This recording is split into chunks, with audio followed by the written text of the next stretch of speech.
राधिका जी कहली कि प्रभु अकेला ही जाए के विचार बा हमरा के न ले जाई का भगवान कहले कि सब हो सकेला कि हम अवतार ग्रहण करी आ तू ना जा। राधा के मानिक लक्ष्मी जी ना कृष्ण के आधा राधा, कृष्ण के आधा राधा। भगवान कहले कि होइए नहीं कह सकत कि हम जाई आ तू ना जाइबू, त कहले कि हम ऐसे ना जाई। त कहले कैसे जाइबू? कहले कि जितना व्यवस्था ए गोलोक में बा ई 84 कोस भूमि जब धरती पर पहले जाई एक बादे हम जाई, ई ना जाई तो हम ना जाई।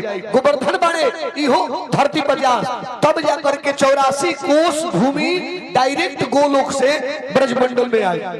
वृंदावन में जितना 84 कोस भूमि है जो परिक्रमा कैला ई सीधा गोलोक धाम से धरती पाई भाई ए जाना गोलोक धाम से धरती पाई बने।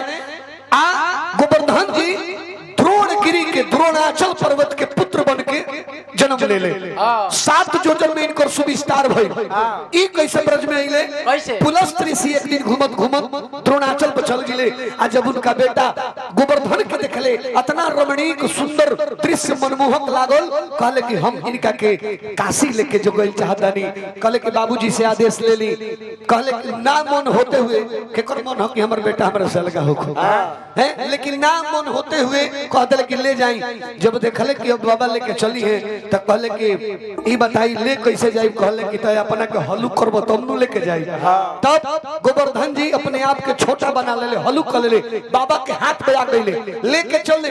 जब वृंदावन पार करे लगले मुनि जी तो गोवर्धन जी देखले करी अरे इहे स्थान पर प्रभु के अवतार होखे वाला बा, हम एही से जा रहल बनी। ओही जा का जाने ओही जा भगवान होई है कि ना ये दर्शन होई कि ना होई। आतना न वजन बढ़ा दे लेकिन मुनि जी के मिजाजे थक गई। आई शर्त रहे कि ये बाबा जहां हमरा के धो दे ओइजा से फिर हम दोबारा उठब ना। हम जान जाए कि बाबा का मन थक गइल, ओइजे गोवर्धन के धो देले। कुछ देर आराम कइले, नींद लाग गई, सूत के उठले। कहले कि गोवर्धन चले के नु कहले कि अब कहां बाबा त ये शर्त रहे कि हमरा के जहां धो दे ओइजा से उठब ना। कहले कि छल कइलो जा तारा के श्राप दे तनी कहीं प्रमाण बा कि रोज एक जाओ आ कहीं प्रमाण बा कि एक मुट्ठी। श्राप दे देले कि रोज घटब। कलयुग के अंत के पहले तू संपूर्ण धरती में समा जीवो। तो ये पूजा भइल कैसे?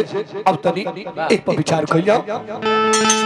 कृष्ण भगवान कहले कि ठीक बा जो होई सो होई देखल जाई, लेकिन इंद्र के पूजा ना करके गोवर्धन पहाड़ के पूजा करल। हम लोग जाके गोवर्धन के पूजा करे लागल। कृष्ण जी के बात मान के ठाकुर जी के ठगावत रहे हैं शेक्सपियर। अरे कौर लोग पूजा नावा हो अकाह नवा हमर मान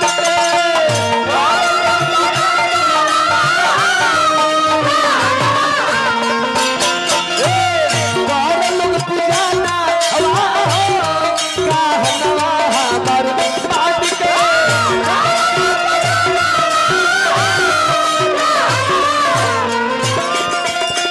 हरिया पितरी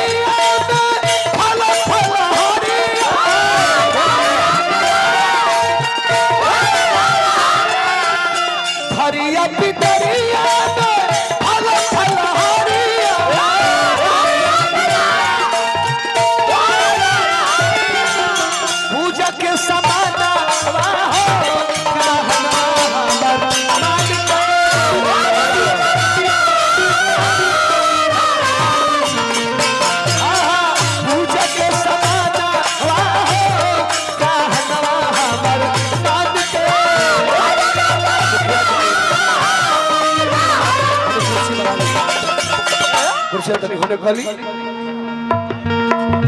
खुला पितरिया में फल फल हरिया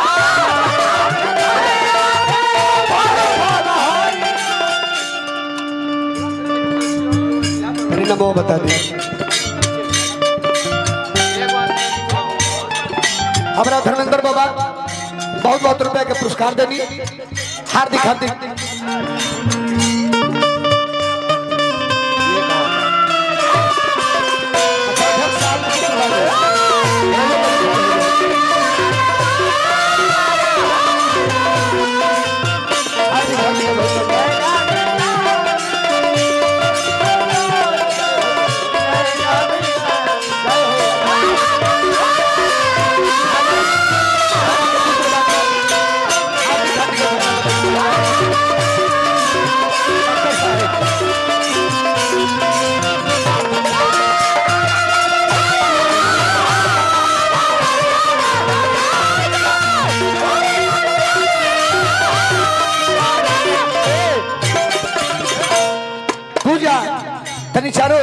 भाई ओना हो चलो खा हरा घूम घूम खा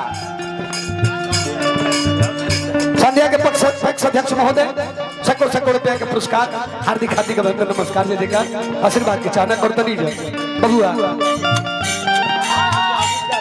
इटारी पंचायत मुखिया अजीत यादव जी बरसा बरसा पूजा तू है चलिए जा तो हजार रुपया के पुरस्कार बार बार प्रणाम नमस्कार जय जयकार पप्पू जी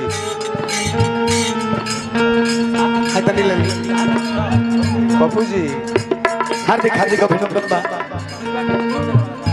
गार्जियन भैया भैया तनी खा हो रहो